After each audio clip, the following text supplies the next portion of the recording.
오늘 또 참 좋은 날입니다. 성스러운 주일 아침에 오늘 또 주님께 예배하기 위해 나온 여러분들에게 주님의 크신 은총과 사랑과 축복이 함께하기를 소원합니다. 우리 한번 옆 사람하고 같이 한번 인사하실까요? 뒤에 분하고 같이 예배 드리게 되어 반갑습니다. 반갑습니다. 잘 오셨습니다. 권사님 잘 오셨어요. 어느 회사에서 있었던 일입니다. 연말에 승진이 발표되는 날 직원들이 승진이 되어서 기뻐하고 즐거워하고 대화를 나누는데 문제는 그 회사의 10년 경력의 고참과장은 연거푸 몇 년째 승진 명단에서 누락이 되는 거예요. 사람이라는 게 참는데도 한계가 있잖아요.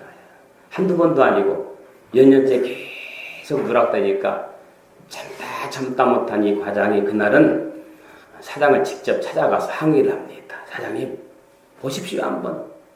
난 10년이나 이 회사를 위해서 한 자리에서 근무해온 고참 중에 고참인데 나보다 훨씬 후배들이고 신출 내기도 아랫사람도 승진시켜주면서 난 왜 승진에 폐지하냐 항의를 했습니다.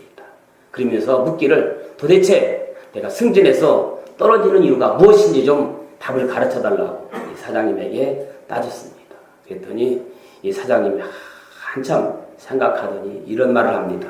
자네는 1년의 경험을 10년 동안 반복했을 뿐이야. 여러분, 사장이 했던 말의 의미가 이해가 되십니까? 10년이 지나면 10년 지난 만큼 변화가 있어야 한다는 겁니다.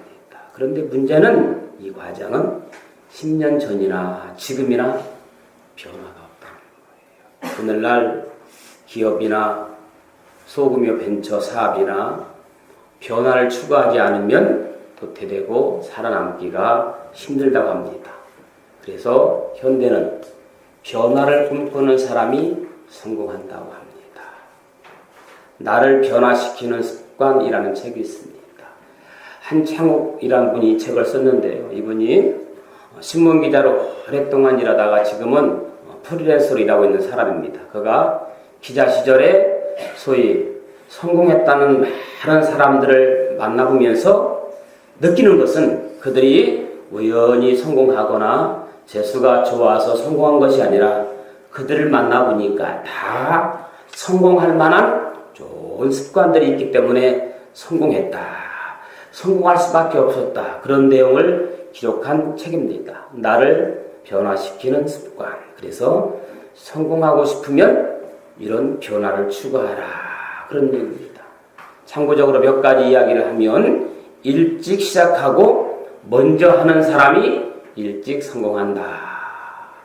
현대는 남을 따라가서는 성공하기 힘들다는 겁니다. 남들이 이거 하니까 잘 된다라. 나도 한번 이거 해보자. 틀림없이 실패한다고 하는 겁니다. 그래서 성공하기 위해서는 일찍 하고 먼저 하라는 것입니다. 또 이런 내용이 있습니다. 부정적인 사고방식보다 긍정적인 사고방식을 가진 사람이 성공하더라. 무슨 일을 하더라도 부정적인 말을 하고 부정적인 사고를 가진 사람은 성공할 확률이 없다. 그래서 긍정 속에서 지혜가 있고요. 긍정 속에서 힘이 긍정 속에서 능력이 나타난다. 그런 내용입니다. 또 거기에 보니까 품이 있는 사람이 성공한다. 성공한 사람들은 나름대로의 품위와 인격을 갖추고 있답니다. 성공하고 싶으면 품격과 인격을 갖추라. 인사를 하더라도 그냥 남모르게 하지 말고 소리내어서 그냥 고개만 숙이고 눈으로만 인사할 것이 아니라 안녕하십니까? 안녕하십니까? 반갑습니다. 식사를 하더라도 여러분이 식당에 가잖아요. 딱 한가운데 앉습니까? 저 구석에 앉습니까?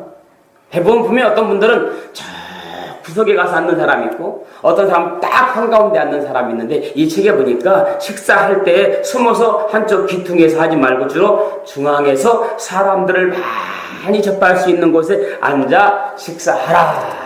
그렇게 기록되어 있더라고요. 자기가 앉는 자리도 중요하다는 거예요. 중앙에 앉을 줄 아는 사람이라야 앞장서는 사람이 되고요. 대중적인 사람이 된다는 겁니다. 그 외에도 놀 때는 함께 놀아주고 쉴 때는 잘 쉴 줄 아는 사람이 성공한다. 그리고 마지막에 이런 이야기를 합니다. 종교를 가진 사람이 성공한다. 대충 이런 이야기입니다. 여러분, 신앙생활이란 하나님의 은혜를 받아야 이루어지는 거예요. 그리고 은혜를 받으면 사람이 달라져요. 아멘? 아멘. 은혜를 받으면 표정이 달라져요. 은혜를 받으면 말이 달라져요. 은혜를 받으면 행동이 달라져요. 은혜를 받으면 삶의 목표가 달라져요. 진짜 은혜 받은 사람은요, 유연성이 있고요, 부드럽고 온유합니다. 여러분, 어떤 이야기를 들었을 때 때로는 그 이야기가 가시 같은 소리로 나를 찌를 때가 있습니다. 때로는 엉겅퀴로 핥히기도 합니다. 아프게 하고 힘들게 해요. 그런데 그때 은혜 받은 사람은 부드럽고 온유합니다. 신경질적으로 반응하지 않습니다. 그럴 수도 있지 뭐. 은혜 받은 사람은 그럴 수도 있지 뭐. 이렇게 이야기합니다. 실수할 수 있지도 뭐. 그러나 상처가 있고 문제가 있는 사람들은 굳어있고 경직되어 있어서 별것 아닌 말 한마디로 신경질 내고 폭발합니다. 이런 사람은 잘 부러집니다. 그러나 여러분, 복음으로 변화된 사람, 부드러운 사람들은 부러지지 않습니다. 이런 사람이 영적으로도 건강하고 육적으로도 건강해서 오래 산답니다. 아멘. 옛날에, 요즘은 그 동물의 왕국 같은 것이 없는데 TV에 동물의 왕국을 보면 동물 중에 힘이 센 호랑이나 사자가 있잖아요. 호랑이 한번 사냥하는데요, 사슴 한 마리 잡는 데는 며칠도 안 걸려요. 그냥 휙 하는 순간에 사슴이 벌써 목덜미 확 호랑이가 물고 돌아섭니다. 정말 그대로 비호예요, 비호.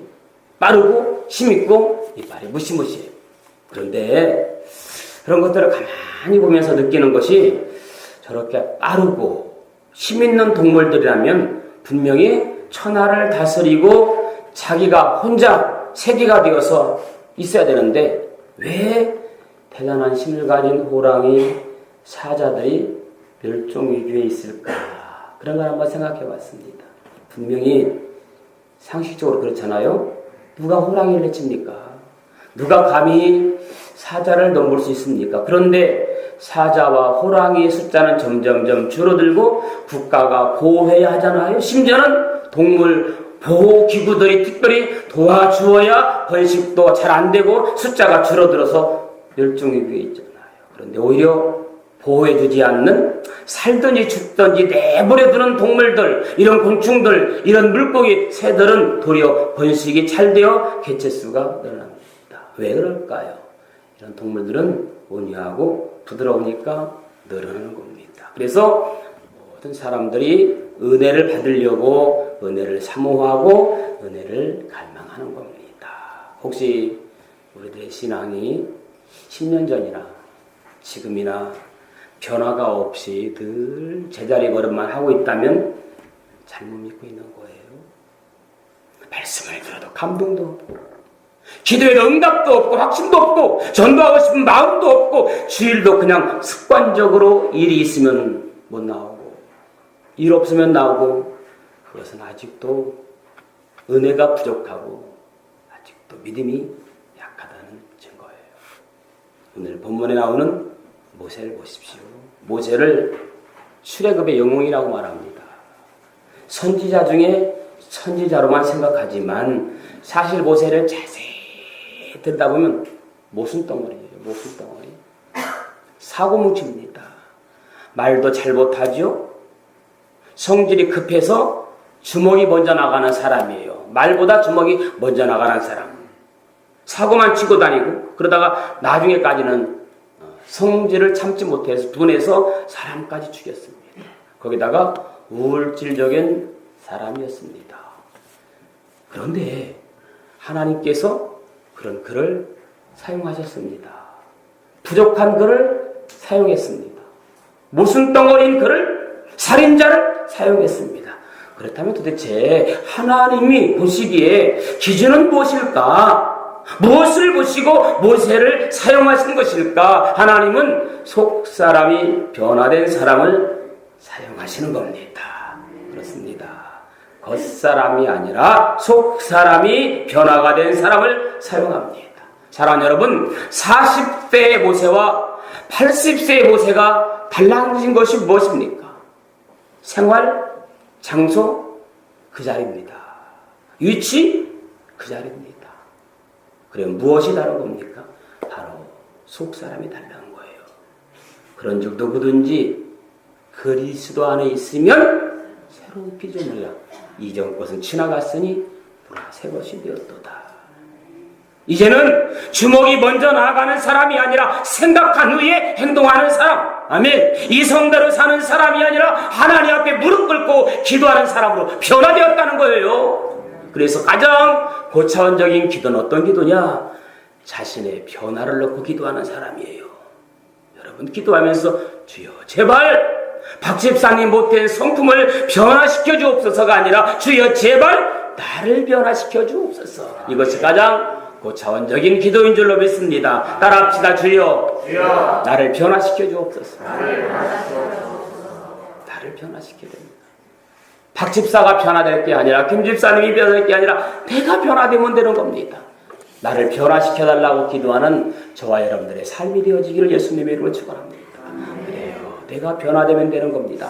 내가 변화되면 내 가정이 변화됩니다. 내가 변화되면 내가 속한 기관들이 변화됩니다. 내가 변화되면 교회가 변화되고 이웃이 변화되는 겁니다. 할렐루야. 그래서 이 시간 내가 변화되어야 한다라는 제목으로 말씀을 드리려고 합니다. 첫째는 원칙이 세워진 사람으로 변화됩니다. 원칙, 나만의 철칙이 있어야 됩니다. 사람들에게 중요한 것이 있습니다. 원칙. 여러분 이 원칙을 무시하면 안 됩니다. 신앙생활도 마찬가지입니다. 말씀이 아니라 감정에 기반을 둔 신앙은 위험합니다. 말씀의 원칙이 있어야 됩니다. 왜? 감정은 여러분 수시로 변하거든요.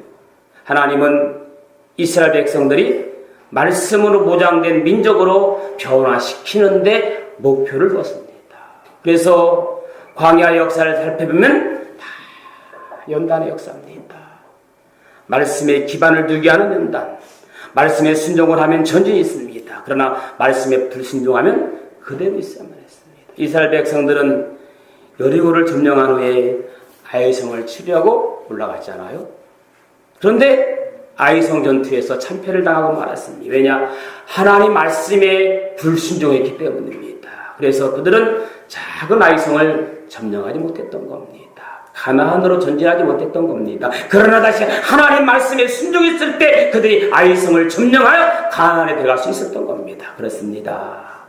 말씀의 원칙을 두면 축복이 있습니다. 말씀의 원칙, 말씀을 따라가면 구원이 있고 말씀을 따라가면 은혜가 있는 겁니다. 그러면 사랑하는 여러분, 아브라함이 왜 축복받았을까요? 창세기 12장 4절에 있는 말씀 보니까 이에 아브라함이 여호와의 말씀을 따라갔고, 옛날 성경에는 쫓아갔다고 그랬는데 여호와의 말씀을 따라갔고 롯도 그와 함께 갔다 하고 했습니다. 그때 아브라함이 하란을 떠날 때 그 나이 75세였더라. 여기서 우리가 중요한 단어를 발견하게 됩니다. 바로 따라갔다, 따라갔고라는 단어입니다. 아브라함은 무엇을 따라갔습니까? 말씀을 따라갔습니다. 말씀을 따라갔기에 아브라함에게 축복을 받을 수가 있었고, 아브라함이 말씀을 따라갔기에 믿음의 조상이 될 수가 있었고, 아브라함이 말씀을 따라갔을 때 복의 근원이 될 수가 있는 겁니다. 여러분 어디 가든지 말씀을 따라가는 사람 될 수 있기를 축복합니다. 사람을 따라가지고 말씀 따라가야 되고요. 혹시 사람을 따라가려던 말씀의 사람을 따라가라 그 말입니다. 그러나 롯을 보십시오. 롯은 말씀을 따라간 것이 아니라 그냥 아브라함과 함께 갔습니다. 이 말은 그는 사람을 따라갔다는 말입니다. 문제는 바로 여기 있습니다. 사람을 따라가는 것도 중요합니다. 롯은 그나마 믿음으로 따라간 것이 아니라 사람을 따라갔지만 아브라함을 따라갔기 때문에 아브라함 따라서 덤으로 복을 가는 거예요. 그러니까 여러분, 그 사람이 누구냐 하는 중요합니다.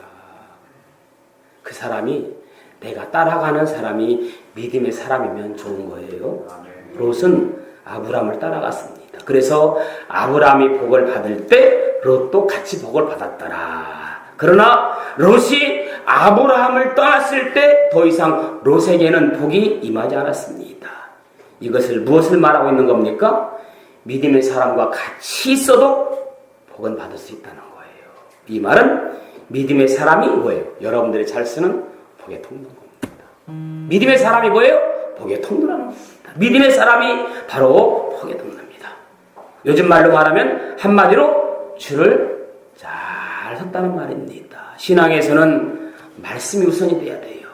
하나님이 우선이 돼야 됩니다. 그래서 하나님은 우선순위가 분명합니다. 마태복음 6장 33절에 뭐라고 말씀하고 있습니까? 너희는 먼저 그의 나라와 그의 의를 구하라. 그리하면 이 모든 것을 너에게 더하시리라. 여기서 우리는 중요한 단어를 하나 발견할 수 있습니다. 뭡니까?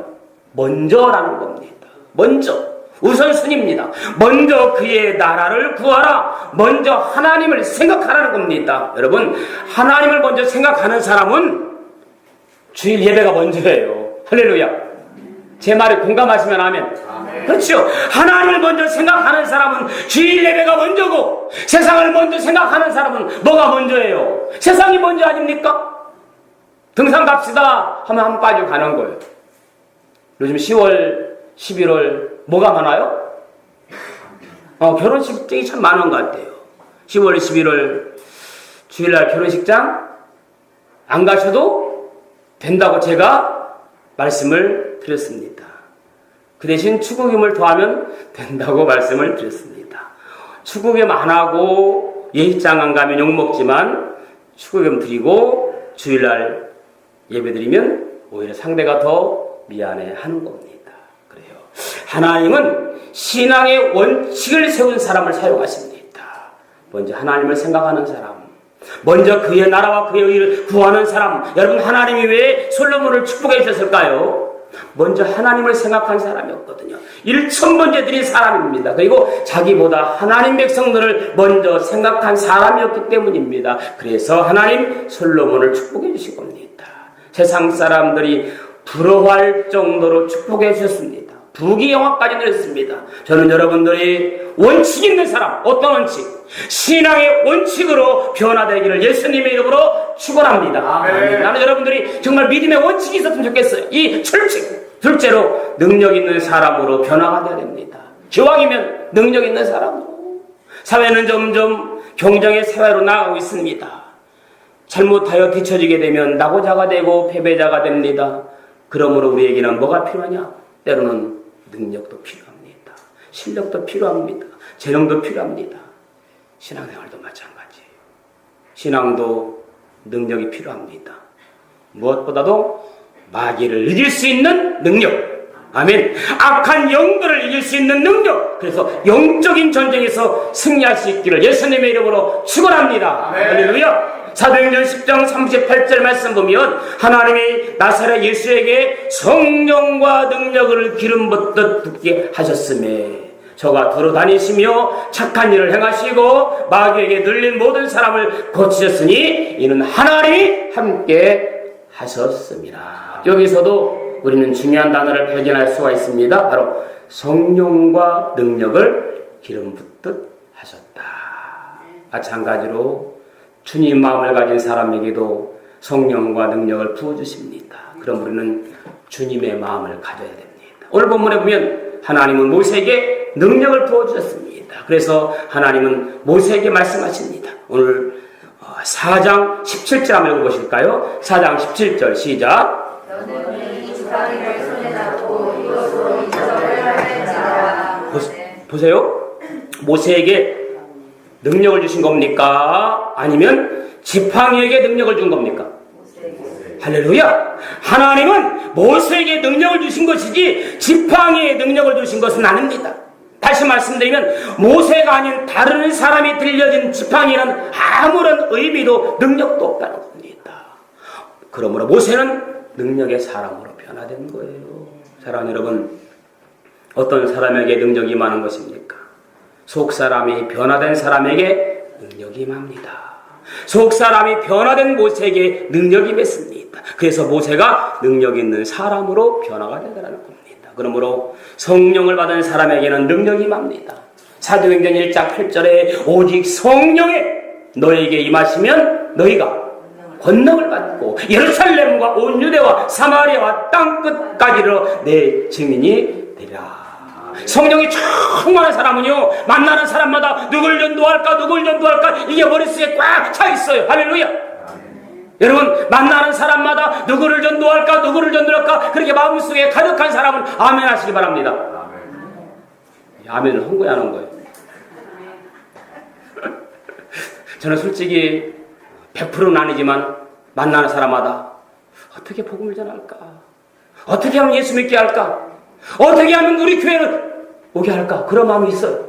오늘 여러분들에게도 그런 마음이 있기를 축복합니다. 아멘. 그런 마음이 있어야 되죠. 어떻게 하면 성령을 받으면, 권능을 받으면 예루살렘과 온 유대와 사마리아와 땅끝까지로 내 증인이 되리라. 할렐루야.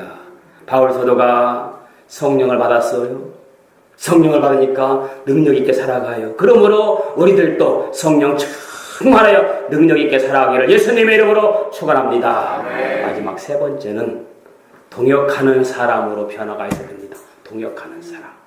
사람은 혼자 살아갈 수가 없는 거거든요. 함께 살아가는 거거든요. 더불어 살아가는 거거든요. 그래서 복 중에 가장 복은 아름다운 사람, 멋진 사람, 함께 동행할 수 있는 사람 만나는 게 큰 복이거든요. 여러분들에게 그런 은혜가 있기를 축복합니다. 만남의 복, 성령이 충만한 그런 복이 임하기를 예수님의 이름으로 축원합니다. 그리고 일을 혼자 할 수 없는 겁니다. 함께 일을 하는 겁니다. 동역하며 살아가는 겁니다.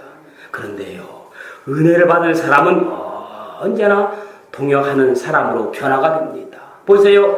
모세 곁에는 언제나 동역하는 아론과 훌이 있었다고 했습니다. 모세 옆에는 여호수아가 있었습니다. 12지파가 있었습니다. 70명의 장로들이 있었습니다. 아멘. 이거잖아요. 바울에게는 바울을 도와줄 동역자들이 있었습니다. 바울 곁에는 디모데가 있었어요. 실라가 있었습니다. 마가가 있었습니다. 의사 누가도 있었습니다. 모두가 다 바울의 동역자들이었습니다. 하나님이 이들에게 은혜를 부어주셔서 바울 곁에 동역하도록, 역사하도록, 바울이 멋지게 일할 수 있도록 그렇게 하나님께서 붙여주셨다는 겁니다. 우리들도 마찬가지입니다. 하나님은 우리들이 교회 일을 하도록 많은 사람을 보내주실 줄로 믿습니다. 은혜를 보일 줄로 믿습니다. 그러므로 우리는 하나님이 주신 은혜로 함께 동역하며 살아갈 수 있기를 예수님의 이름으로 축원합니다. 하나님은 이 시간도 동역자를 찾고 계십니다. 우리 가족들이 그 주인공이어야 합니다. 동역의 주인공이 되어야 합니다. 그래요. 동역할 때 하나님은 그 사람에게 복을 부어주십니다. 동역할 때 하나님은 그 사람 위해서 하늘 문을 열어주시고 축복의 문을 열어주신다고 했습니다. 응답의 문을 열어주신다고 했습니다. 결론을 말씀을 드립니다. 누구보다 먼저 내가 변화되어야 합니다. 어떤 사람으로 변화되어야 됩니까? 원칙이 세워진 사람으로 변화되어야 됩니다. 신앙의 원칙, 믿음의 원칙, 말씀의 뿌리. 둘째, 능력 있는 사람으로 변화되어야 됩니다. 세 번째는 나 혼자 사는 게 아니라 더불어 사는 것이기 때문에 동역하는 사람으로 변화가 되어야 됩니다. 사랑하는 성도 여러분, 우리 가족들은 원칙, 능력, 동역 이 세 가지를 갖추어서 정말 신정교회를 열방의 교회로 만들어 가시기를 예수님의 이름으로 축원합니다. 좋으신 아버지 하나님, 은혜를 감사합니다. 우리 교회가 열방의 교회로 만들어 갈 수 있도록 축복하여 주옵소서.